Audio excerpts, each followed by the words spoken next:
Sohamiju World and students, welcome back to your online lecture series of class 10. Students, we are studying the second chapter of science 1, that is periodic classification of elements. Students, in this chapter we have already studied the maximum concepts regarding modern periodic table, yes or no?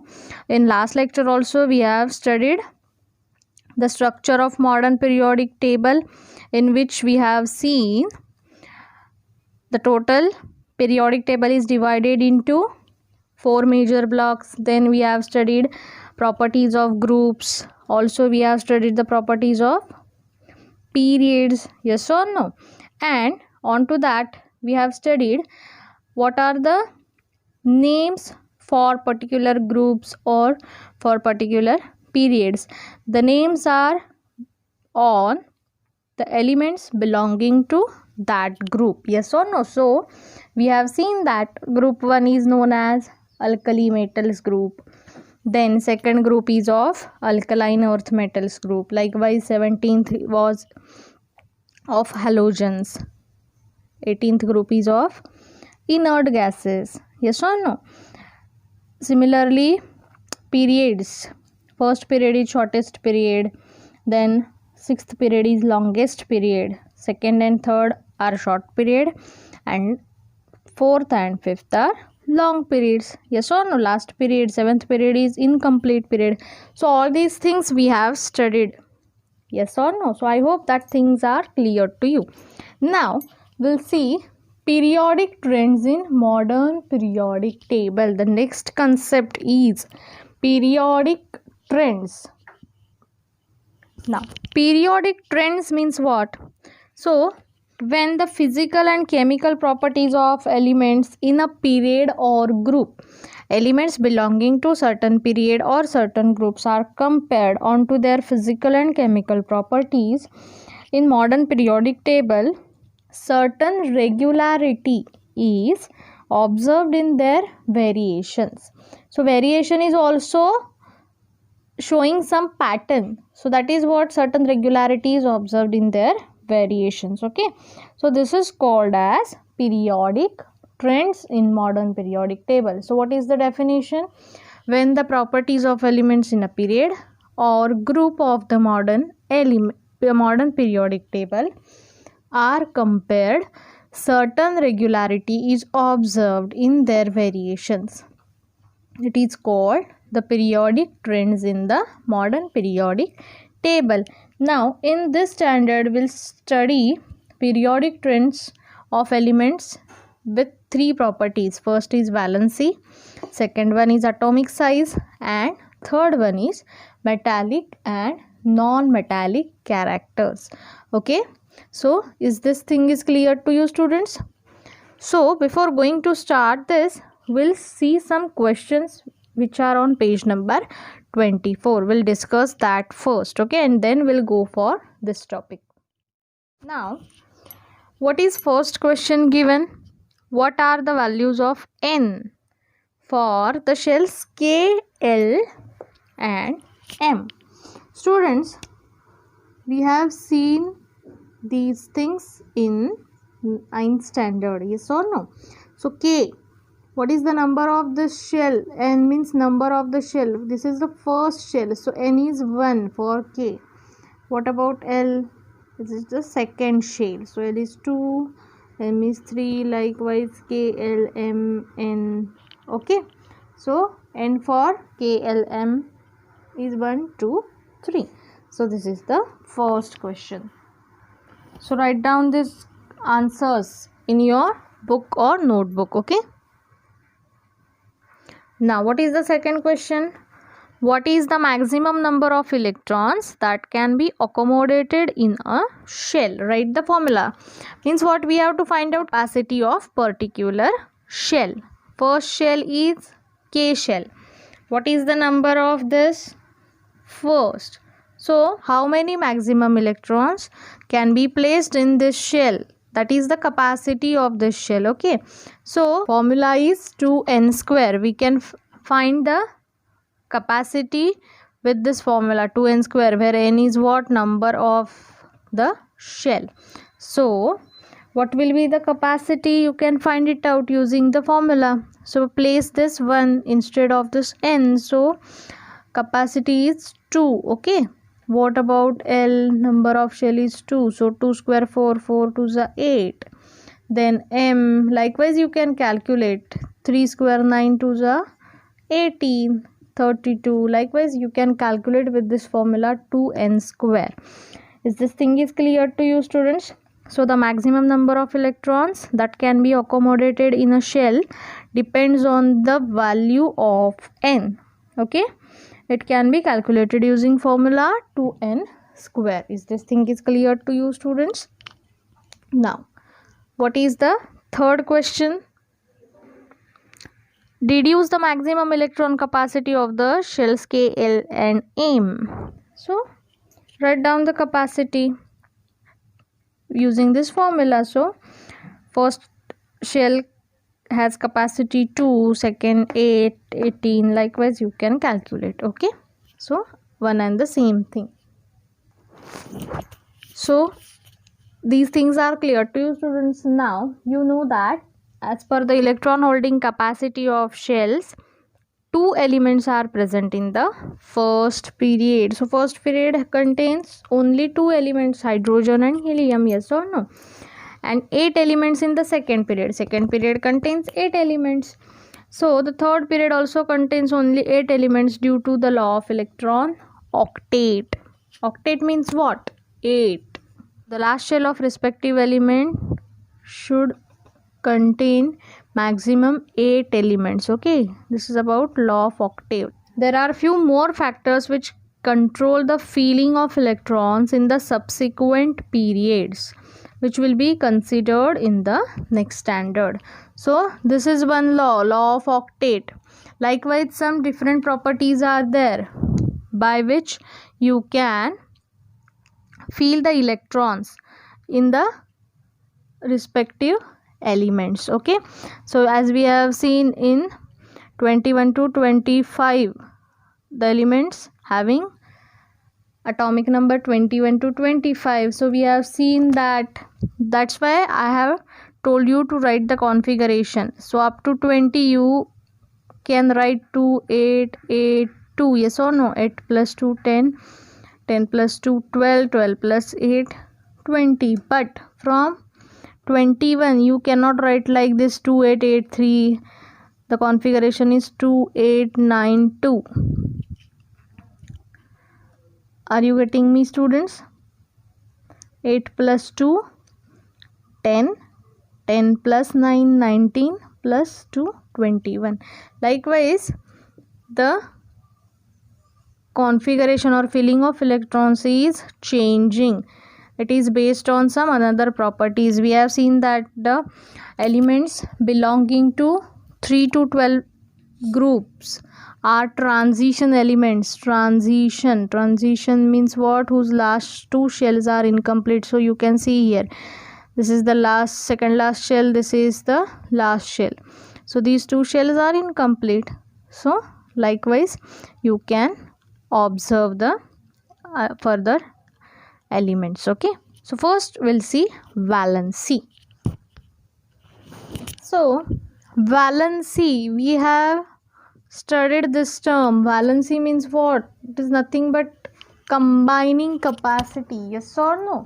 It is what? Combining capacity of an element to complete its octet. Okay, and on what basis we can find this? Yes, we can find this by observing the valence electrons. Yes or no? We can observe this with the help of valence electrons. Okay, so we'll see the questions. What is given? They said you have learned that in previous standard the valency of an element is determined by the number of electrons present in the outermost shell. Present in the outermost shell means nothing but valence electrons. Okay, that is the valence electrons. So we'll see the first question. What is the relationship between the electronic configuration of an element and its valency? what is the relationship between electronic configuration, okay. So we know from the electronic configuration of an element, the number of valence electrons can be determined. So electronic configuration is important to find out the valency of a particular element. We'll take one example for this, okay. Now see, Na means what? Sodium. The atomic number of sodium, that is 11. So what is the electronic configuration of this? 2, 8, 1. Yes or no? Electronic configuration is 2, 8, 1. So how many electrons are there in the last shell? Only one electron is there in the last orbit of sodium. So how many more electrons are required to complete the octet? Yes, more 7 electrons are required. But as we know, it is easy for sodium to lose 1 electron instead of gaining 7 electrons. Yes or no? So sodium will lose 1 electron and will get stable. Okay, it will form the ion then. So what is the valency of sodium? So in this case, valency of sodium is 1. Are you getting me, students? Then we'll take example of chlorine. What is the atomic number of chlorine? 17. So electronic configuration is 2, 8, 7. Now how many electrons are there in the last orbit of chlorine? 7 electrons. How many more electrons required for chlorine to complete its octet? 1 electron. Yes or no? So instead of losing 7 electrons, the chlorine will gain 1 electron and will be stable. Are you getting me, students? So what is the valency of chlorine? Yes, definitely. How many electrons? Chlorine is acquiring 1 electron. So valency is 1. Is this thing is clear to you? Now see, in both the cases, sodium is donating 1 electron, chlorine is accepting 1 electron, but in both the cases valency is same. Okay, valency remains same, 1 for sodium, 1 for chlorine. But sodium is metal, chlorine is non-metal, because sodium is donating 1 electron, so charge will be positive on sodium, and chlorine is accepting 1 electron, so charge will be minus on chlorine, because 1 electron is excess now. Is this thing is clear to you? We'll see it in more detail while studying the metallic and non-metallic characters, okay. But remember this thing.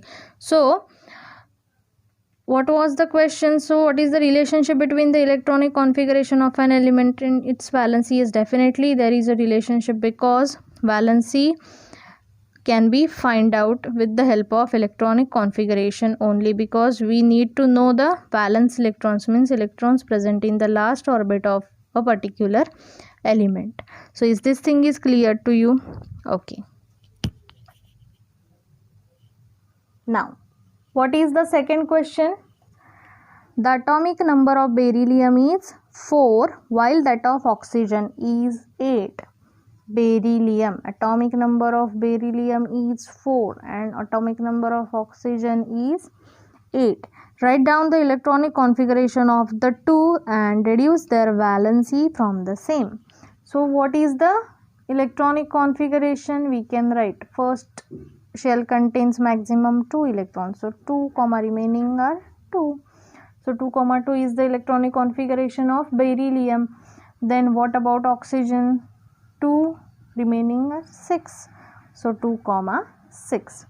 Now valency, we have to find out the valency. Now see, how many electrons are there in last shell of beryllium? Yes, 2 electrons. So how many more electrons required for beryllium to complete its octet? More 6 electrons. Yes or no? So instead of accepting 6 electrons, beryllium will donate 2 electrons. Is this thing is clear to you? So what is the valency of beryllium? Valency will be 2. Are you getting me, class? Valency will be 2. Now see in oxygen. How many electrons are there in last shell? 6 electrons. So how many more electrons required to complete the octet? 2 electrons. Yes or no? So oxygen will accept the 2 electron instead of donating the 6 electrons. So valency of oxygen is also 2. So in both the cases valency is 2. As we have seen in sodium and chlorine case. Here also valency is same, but there is a difference. Here beryllium is donating 2 electrons, oxygen is accepting 2 electrons. Is this thing is clear to you? So beryllium is metal, oxygen is non-metal. Okay, we'll see these things in detail later. The table on the next page is made on the basis of the modern periodic table. Write in it the electronic configuration of the first 20 elements below the symbol and write the valency. Students, you have already done this task. Okay, I hope everyone has written that table with electronic configuration. Only you have to add the box of valency. Okay, by seeing the valence electrons you have to write the valency in that table. Okay, for first 20 elements. Now what is the fourth question? What is the periodic trend in the variation of valency while going from left to right within a period?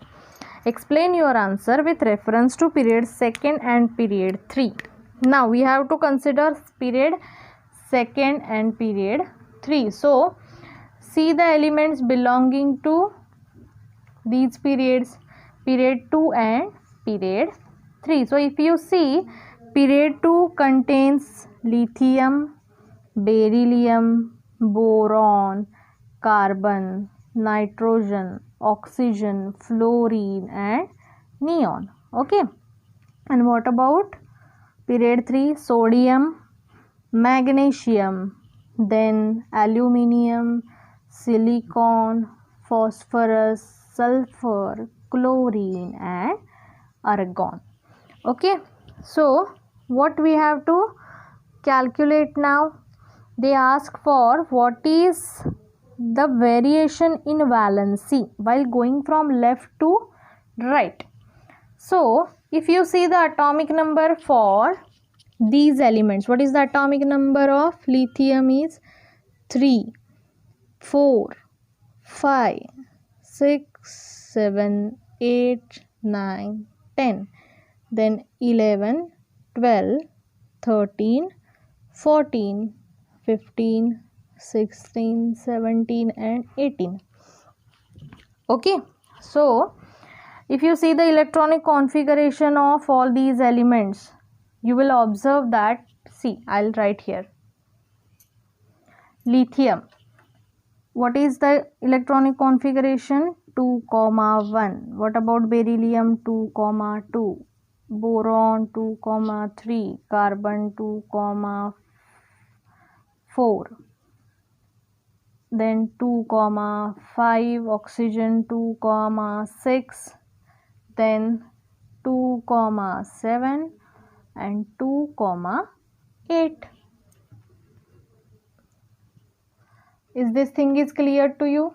Now C for sodium 2, 8, 1, 2, 8, 2, 2, 8, 3, 2, 8, 4, up to 2, 8, 8.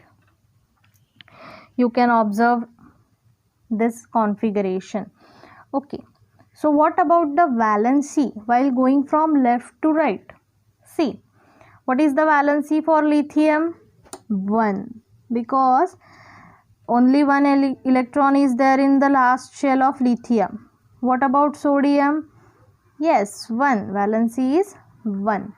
Okay, then see here, beryllium 2, boron 3, carbon 4, Now see here, how many electrons are there in last shell of nitrogen? 5 electrons.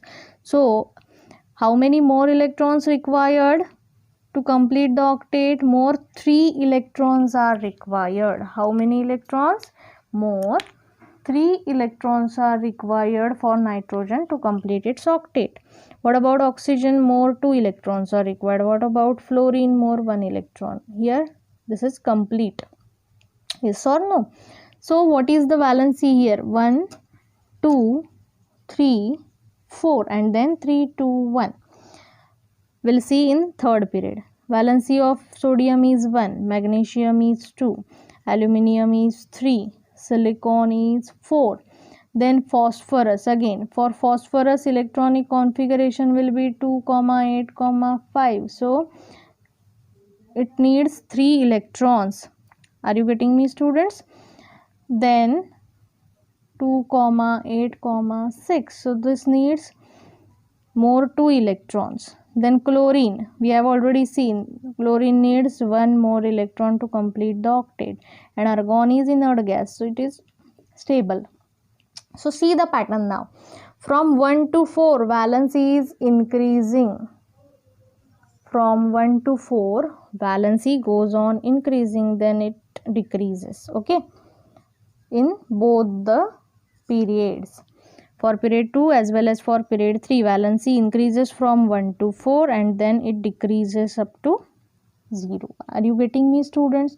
So this is the trend observed in second and third period. While going from left to right within a period, the valency first increases from 1 to 4 and then decreases to 0. You have to write the questions neatly. Okay. Now, fifth question is, what is the periodic trend in the variation of valency while going down a group? Explain your answer with reference to group 1, group 2 and group 18. Students, we have already studied this while studying the group and electronic configuration. In that we have seen that the valency of an element belonging to same group remains same. Yes or no? So we have to check for group 1, group 2 and group 18. So you can see the elements belonging to these groups. In group first, we know elements are hydrogen, lithium, sodium, potassium, rubidium, likewise. Okay. For second group, beryllium, magnesium, calcium, strontium, barium, etc. You can see for group 18 as well. Okay, and if you see their electronic configurations, you will get the same electrons present in their last shells. Okay, so valence electrons are same for the elements belonging to same group. So if valence electrons are same, of course valency will be same. Are you getting me, students? So what you can say, while going down a group, the valency remains same as the number of valence electrons remains the same. Is this thing is clear to you? So you can write it down. While going down a group, the valency remains the same as the number of valence electrons remains the same in a particular group. Is this thing is clear to you, student? So in today's lecture, what we have seen, periodic trends, okay, in which we have seen first periodic trend in valency. Okay, valency is one kind of property of an element. Okay, so we have seen the periodic trends regarding valency. So in next lecture, students will see the next two properties and periodic trends on that properties. Okay, that is atomic size and metallic and non-metallic characters. Okay, so in today's lecture I will stop here, and in next lecture we will meet with the new topic. Till then, students, bye bye.